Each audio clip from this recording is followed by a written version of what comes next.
Bonjour, je m'appelle Pierre Michetti et je suis ici avec le professeur Alain Schopfer du CHUV. Bonsoir tout le monde. On va modérer les deux la soirée avec toute une série de présentations qu'on a prévu de vous faire, sur un programme qu'on a choisi déjà il y a quelques temps. On va prendre après chaque présentation des questions, si vous avez des questions, on pourra circuler des micros pour vous permettre de parler facilement. Et puis, on a essayé de choisir des thématiques qui sont d'actualité et qui reflètent un peu les différents problèmes qui se présentent aux patients dans leur quotidien avec les maladies et surtout aussi comment on peut essayer de les aider parce que toute l'idée de ces réunions, c'est bien sûr de créer du dialogue, de créer de la communication et de pouvoir s'adresser les uns aux autres et mieux se comprendre. La première personne qu'on va introduire, c'est la doctoresse Valérie Pittet, qui travaille à Unisanté dans le département de la médecine sociale et préventive. Et elle a beaucoup travaillé depuis des années dans le cadre de la cohorte suisse des patients chroniques qui a été créée en 2005, sauf erreur. J'étais un des créateurs de cette cohorte d'ailleurs. Et puis, elle a beaucoup travaillé sur l'adéquation et la qualité des soins. Et elle va vous illustrer une partie de son travail et de cette problématique. Merci Valérie. Merci beaucoup. Donc voilà, je vais vous parler un petit peu de qualité des soins dans les MICI. C'est un domaine sur lequel je travaille effectivement depuis, je ne vais pas dire 30 ans, mais presque. Et puis, ce que je voulais vous proposer aujourd'hui dans le programme, c'est de parler un petit peu de ces différents points-là. Donc je vais donner un bref mot sur les MICI, faire un petit peu le lien avec pourquoi est-ce que de travailler sur la qualité des soins, c'est quelque chose d'important. Parler ensuite de qualité des soins, où je vais vous donner quelques éléments sur les cadres de référence qui sont utilisés, les dimensions clés d'évaluation de la qualité des soins. Parler un petit peu d'indicateurs, comment est-ce qu'on fait le choix de ces indicateurs de qualité des soins, comment est-ce qu'on les met en pratique. Vous donner quelques exemples ensuite d'indicateurs pour les MICI. Et puis finir un petit peu sur ce qui est aujourd'hui bien mesuré, mais ce qui n'est pas encore nécessairement très bien mesuré, avant de finir sur une conclusion. Donc les MICI, quelques mots sur les MICI. Alors probablement que dans les années à venir, par rapport à ce qu'on voit en termes de nombre de cas, ça pourra probablement devenir quelque chose d'un enjeu de santé publique. Alors moi qui travaille dans la santé publique, c'est vrai que c'est quelque chose d'extrêmement important. Pourquoi un enjeu de santé publique? C'est résumé un petit peu sur la figure que je vous montre ici. Ce qu'on voit, c'est que depuis le moment où le premier cas a été documenté dans les pays industrialisés, vers 1850 à peu près, jusqu'à une centaine d'années plus tard, ce qu'on a vu, c'est qu'il y a une augmentation extrêmement forte du nombre de cas, initialement dans les pays industrialisés.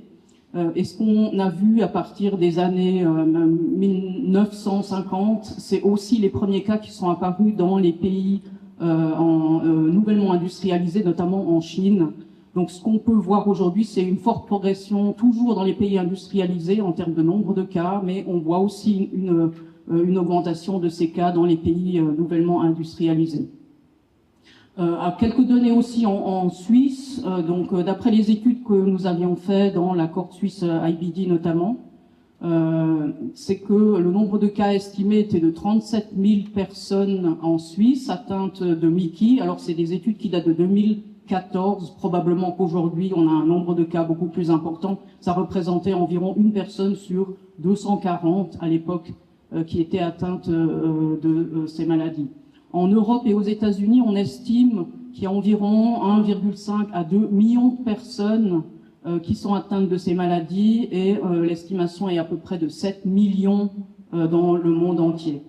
En termes de projection, c'est pour ça que je vous parle justement d'enjeux de santé publique en 2030-2035, ce qu'on estime dans les pays industrialisés en tout cas, c'est que 1% de la population serait atteinte de ces maladies. Et autre point important aussi, c'est que parmi les personnes atteintes de ces maladies, 50% auraient plus de 60 ans, ce qui pose aussi d'autres problèmes, notamment par rapport aux comorbidités qui peuvent apparaître après 60 ans, qui sont à considérer en plus. Ensuite, un mot sur l'impact. Donc l'impact, il est de deux ordres. D'abord, l'impact sur chaque individu atteint de la maladie, mais il est aussi sur le système de santé. Donc en ce qui concerne l'impact pour chaque personne atteinte d'une MICI, bien sûr, c'est des choses que vous connaissez. Donc c'est ce qui peut toucher la chronicité de la maladie, le fait d'avoir des symptômes chroniques, des douleurs, de la fatigue, tout ce qui est en lien avec l'alternance entre les phases de poussée et les phases de rémission, un impact en termes de traitement qu'il s'agit de prendre au long cours, avec éventuellement des effets secondaires associés, un impact au niveau professionnel, social, scolaire, aussi un impact par rapport à tout ce qui peut toucher en fait toutes les atteintes extradigestives qui peuvent atteindre par exemple les articulations, symptômes au niveau de la peau, des yeux, et finalement aussi un impact au niveau de la santé mentale. Et puis au niveau du système de santé, aussi un impact extrêmement important, notamment une charge croissante sur le système de santé due à plusieurs facteurs qui peuvent être un nombre qui augmente en termes d'hospitalisation, tout ce qui touche le passage aux urgences qui peut être plus fréquent, l'utilisation de thérapies avancées, tous les chirurgies, mais aussi d'autres aspects comme les arrêts de travail ou les coûts. Donc finalement, le lien un peu entre tous ces impacts qu'on peut lister, la qualité des soins, c'est que ça montre que c'est important de travailler sur différents aspects de la qualité des soins pour essayer d'éviter au maximum ou de réduire au maximum certains de ces impacts, même si on sait qu'on ne pourra pas travailler sur l'entier de ces impacts. Maintenant, quelques mots sur la qualité des soins. Alors, qu'est-ce que c'est la qualité des soins? Alors, je vous ai mis là une grosse définition extrêmement longue, qui est un petit peu le point d'entrée quand on travaille sur la qualité des soins. C'est une définition qui a été produite par l'Institute of Medicine aux États-Unis en 2001, et qui disait quelque chose comme ça. Hein. Donc, la qualité des prestations de soins, c'est quoi? C'est une mesure de la façon dont celle-ci augmente la probabilité d'obtenir des résultats de santé souhaités pour les individus et les groupes de population auxquels elles sont destinées, tout en étant conformes aux connaissances professionnelles actuelles. Si je vais maintenant un tout petit peu sur quelques points de détail de cette très longue phrase, juste mentionner les éléments importants que j'ai mis ici en jaune surligné. Donc, quand je dis les prestations de soins, ce qui est à considérer, c'est vraiment les prestations de soins au sens large. Donc, c'est tout ce qui permet de maintenir la santé, de rétablir la santé, mais aussi de prévenir la dégradation de la santé. Donc, au fond, la qualité de ces prestations de soins, c'est une mesure de la façon dont celles-ci augmentent la probabilité. Et ça, c'est aussi important parce que finalement, ça signifie qu'on s'intéresse aux prestations fournies, et que ça veut dire que même si leur qualité est élevée, c'est pas nécessairement associé à une garantie de résultat. Mais on essaye d'augmenter au maximum cette probabilité. Cette probabilité de quoi? D'obtenir des résultats de santé souhaités, donc en lien avec les objectifs patients, pour les individus qui sont concernés, en étant aussi conformes aux connaissances professionnelles actuelles. Ça veut dire qu'au fond, ce qui est fait en termes de prestations doit être fondé en fait sur des données probantes, donc il y a des preuves d'efficacité que ça fonctionne, ou sur la qualité de l'indication. Donc ça, c'est des aspects qui sont évalués par les professionnels spécialistes. Donc c'est vraiment un partenariat, je dirais, entre le patient par rapport aux objectifs et aussi le spécialiste de l'autre côté. Quelques mots maintenant sur les cadres de référence et les dimensions. Qu'est-ce qu'on évalue en fait quand on parle de qualité des soins? L'évaluation de la qualité des soins, c'est sur quels aspects? Alors il existe globalement deux cadres de référence qui nous disent quelque chose sur des dimensions à évaluer.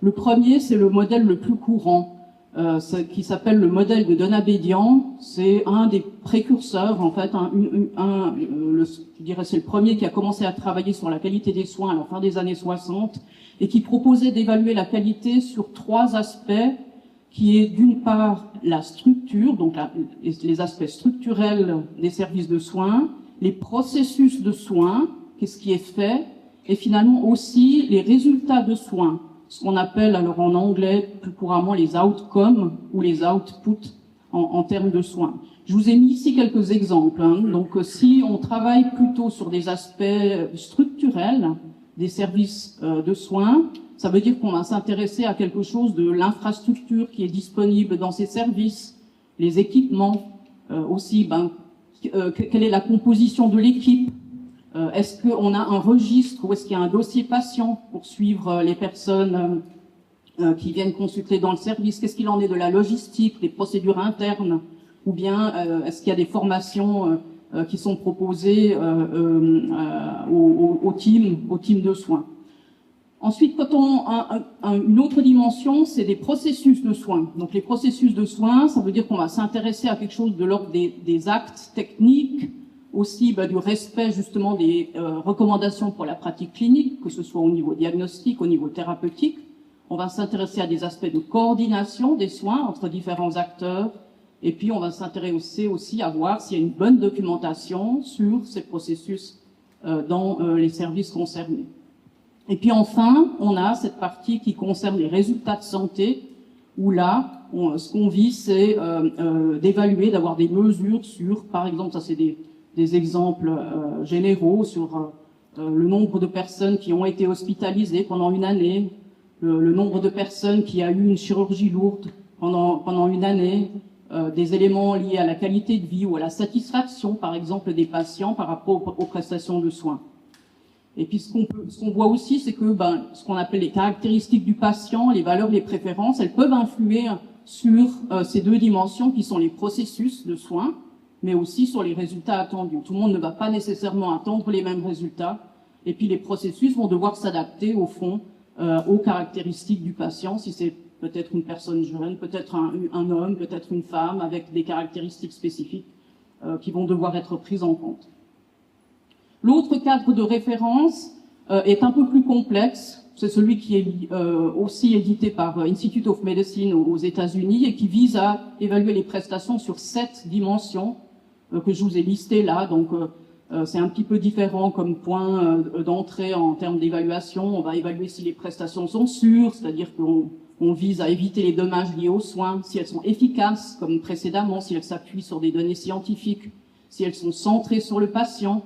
Donc, on essaye de respecter les valeurs et les préférences des patients. Si elles sont réactives, c'est-à-dire qu'au fond, une prestation, est-ce qu'elle est donnée au bon moment, sans trop de délai? Est-ce qu'elles sont efficientes? C'est-à-dire, est-ce qu'on va utiliser les ressources, mais sans trop les gaspiller? Est-ce qu'elles sont équitables? Est-ce qu'on offre la même qualité de soins pour quel que soit le profil du patient? Et puis, est-ce qu'elles sont intégrées? Donc, est-ce qu'on a une coordination entre les prestations de soins? Ensuite, je vous parlais de comment est-ce qu'on fait le choix, comment est-ce qu'on essaie de mettre en pratique ces indicateurs de qualité des soins. Alors, on peut globalement avoir 7 étapes différentes. Enfin, c'est ce qu'on fait d'ailleurs dans la pratique pour essayer d'introduire, de réfléchir sur comment est-ce qu'on va évaluer la qualité des soins dans un domaine. D'abord, on va chercher en fait est-ce qu'il existe ailleurs déjà des indicateurs qualité qui sont implémentés. Est-ce qu'on mesure la qualité ailleurs en fait? Et pour ça, ce qu'on a fait d'ailleurs nous en Suisse, c'est qu'on a regardé par exemple en Europe, est-ce que il y a déjà des initiatives ou des programmes qualité des soins qui sont mis en place.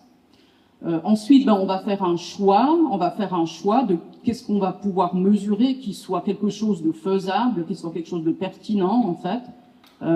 Donc, on réunit en général des experts plusieurs fois pour réfléchir mais qu'est-ce qui serait prioritaire, qu'est-ce qui est pertinent, qu'est-ce qui est faisable. On va faire une sélection d'indicateurs qu'on peut mesurer.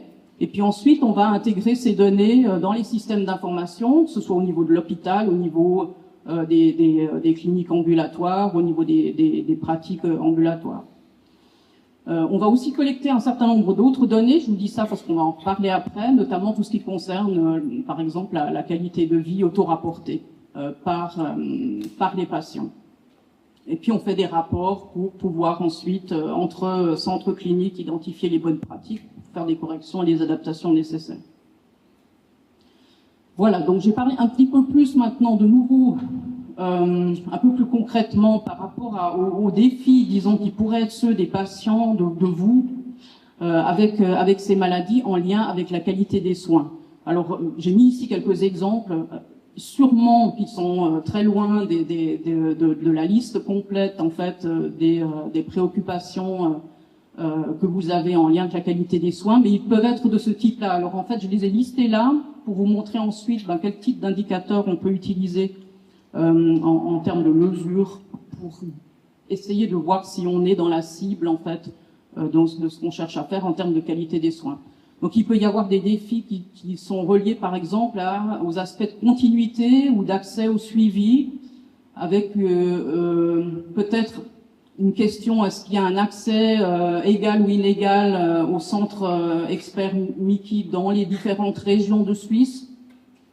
Ça peut être en lien avec, est-ce qu'il existe des aménagements de créneaux pour les urgences qui ne sont pas programmés? Il peut y avoir des questions sur la transition pédiatrique adulte. Est-ce qu'elle est suffisamment ou insuffisamment accompagnée? Qu'est-ce qu'il en est de l'accès à d'autres spécialistes, notamment diététiciens, diététiciennes, psychologues? Ensuite, il peut y avoir des défis qui sont liés à l'information, la communication. On en discutait justement tout à l'heure. Est-ce qu'il y a suffisamment d'informations que j'arrive à comprendre sur les options thérapeutiques? Est-ce que la complexité des informations qui sont transmises, elle est bonne, que ce soit au niveau des thérapies, mais peut-être que ce soit aussi au niveau de l'aspect chronique de la maladie en elle-même, notamment au moment du diagnostic. Qu'est-ce que ça veut vraiment dire? Est-ce que j'ai l'information qui me permet de comprendre ça? Il peut y avoir des défis au niveau de la prise en charge globale, qui peut être de manière générale sur la décision partagée, qui est peut-être encore peu systématique dans la pratique. Et puis d'autres plutôt liés à la vie quotidienne, au soutien, qui peuvent être est-ce que j'ai suffisamment d'informations attendues sur l'autogestion de la maladie? Est-ce qu'on focalise peut-être un petit peu trop actuellement sur l'intestin, mais est-ce qu'on évalue aussi certains autres symptômes qui peuvent être assez fréquents, la fatigue, des atteintes digestives qui sont peut-être moins prises en compte, et puis de la même manière, est-ce que la santé mentale elle est prise en compte? J'aimerais poser des questions sur la nutrition, est-ce que c'est des choses qu'on aborde ou pas suffisamment en consultation? Et puis du coup, je reprends un petit peu mon modèle d'avant. Alors je suis désolée, c'est un petit peu technique, peut-être un peu détaillé, mais finalement c'est aussi ça l'évaluation de la qualité des soins. Donc si je reprends mon premier modèle que je disais, mon modèle de Donabédian, qui parlait de, voilà, on va réfléchir sur la structure, on va réfléchir sur les processus qui sont mis en place, puis on va réfléchir sur les résultats en termes de santé. Qu'est-ce que ça veut dire? Donc si je reprends, quels sont les indicateurs de structure qui vont me dire quelque chose des capacités ou des ressources en fait du service? Ça peut être une mesure ou une évaluation du team en fait, du service. Est-ce qu'il y a vraiment un gastro-entérologue spécialisé dans les Miki qui fait partie de l'équipe? Est-ce qu'il y a des infirmières, diététiciennes, psychologues, etc. Est-ce qu'il y a des informations claires, par exemple, qui sont données sur un téléphone, un email, les aspects liés au triage, notamment par rapport aux cas urgents lors de poussées? Est-ce qu'il y a des créneaux clairement identifiables? Est-ce que dans le service, on utilise un registre ou un dossier patient qui permet de suivre l'activité, les traitements, les résultats? Est-ce qu'il y a une formation qui est proposée de manière continue au team? Et puis, est-ce qu'il y a des informations ou quelque chose qui est mis en place en termes de programme de transition pédiatrique?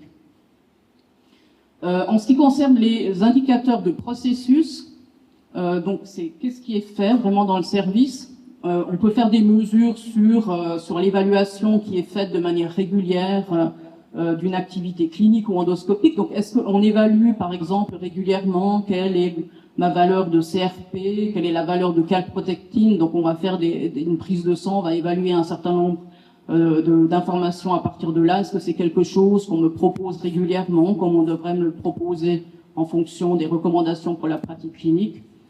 Ça peut être quelque chose est-ce qu'on vérifie que les aspects de vaccination ont été discutés avec moi, notamment chez les patients qui sont sous immunosuppresseurs? Est-ce qu'il y a une discussion partagée sur les options thérapeutiques? Et puis surtout, et aussi, est-ce qu'on utilise des processus pour les thérapies avancées selon les recommandations récentes? Et puis je vais vous donner juste un exemple tout à l'heure qui vous sera probablement développé à la fin par le professeur Nikedi plus tard. Et puis finalement sur les résultats, donc ce qui est obtenu, ça peut être quelque chose de quel est le taux de rémission clinique et endoscopique au fond qu'on a pu observer au cours de l'année dans un service. Qu'est-ce qu'il en est du nombre de personnes hospitalisées? Est-ce qu'on a mesuré la qualité de vie aussi régulièrement? Donc, est-ce qu'on m'a posé des questions spécifiques pour permettre d'évaluer ces aspects?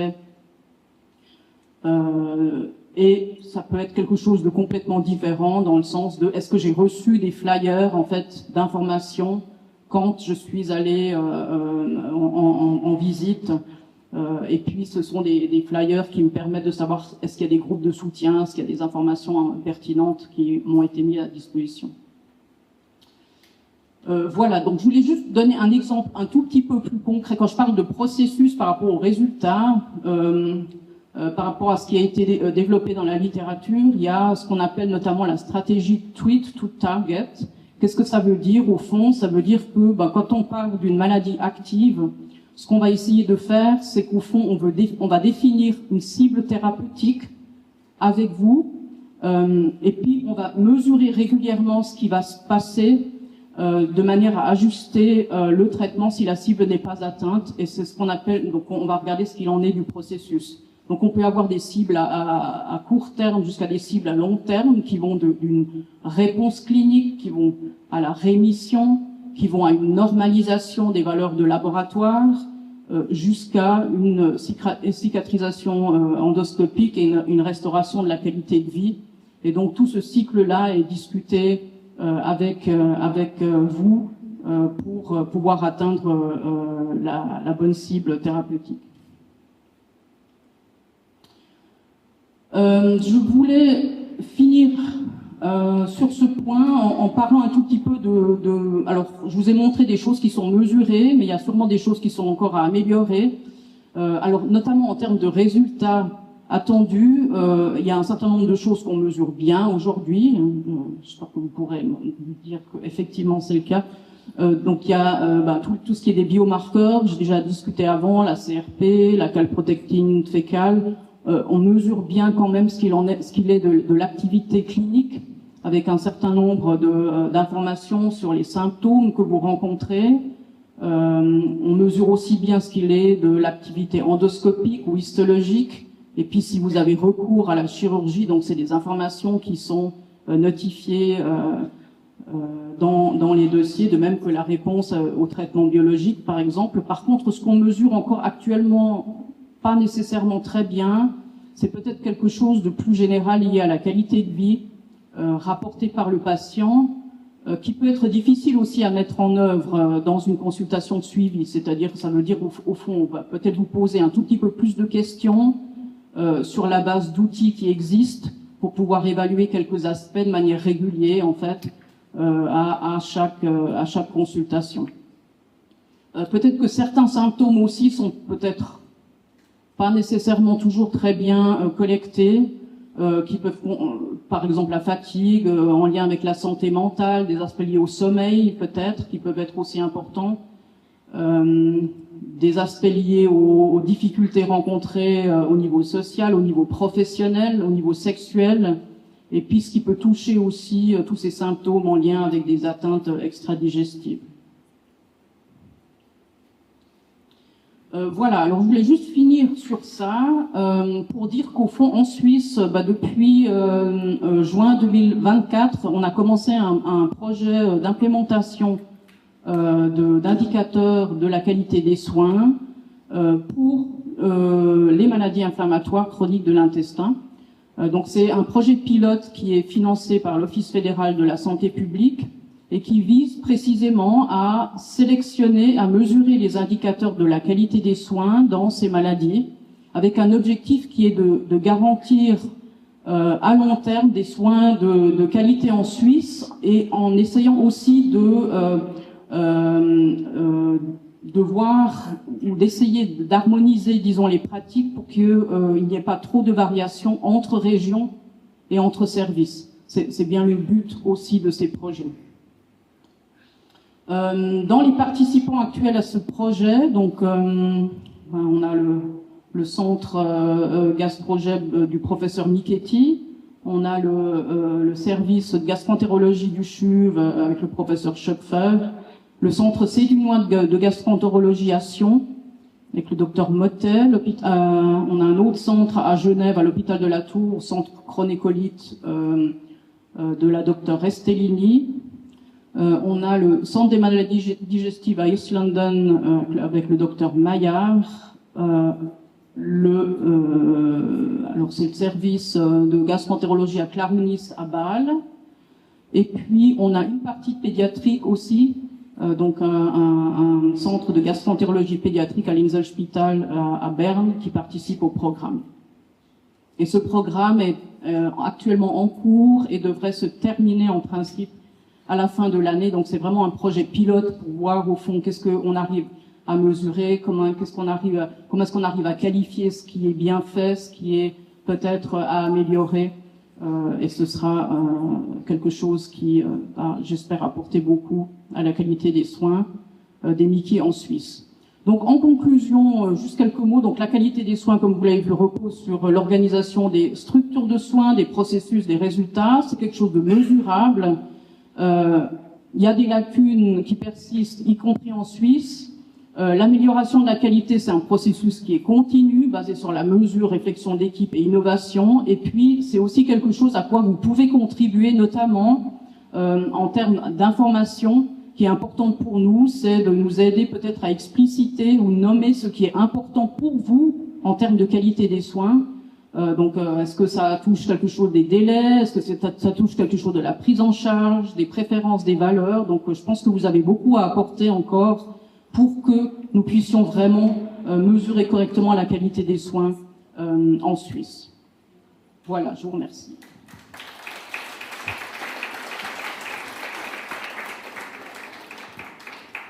Merci Valérie. Comme je vous l'avais promis, donc vous pouvez poser des questions, si vous avez des questions à poser concernant cette présentation.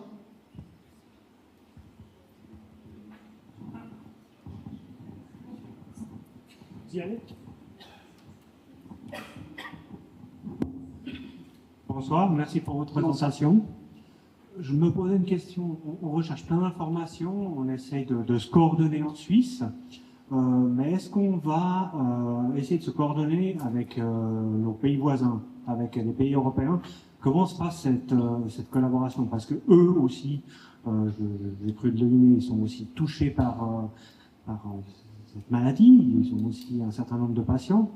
Et peut-être que collaborer avec les pays européens nous donnerait aussi une source précieuse d'informations.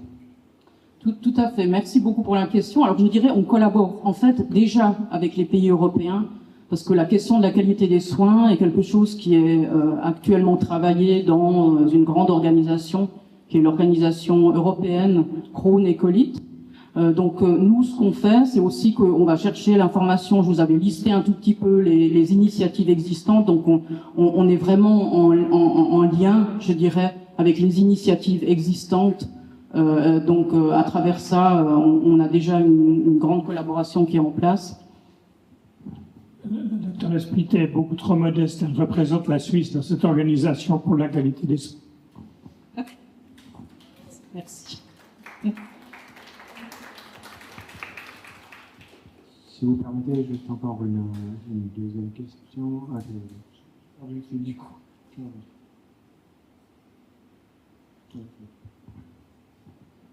Bon, je crois qu'on va. De toute façon, vous aurez l'occasion de discuter encore avec les orateurs plus tard. Je crois que dans l'intérêt de la discussion, on va continuer. Alors, je laisse la parole au professeur Schoffer pour présenter la prochaine présentation.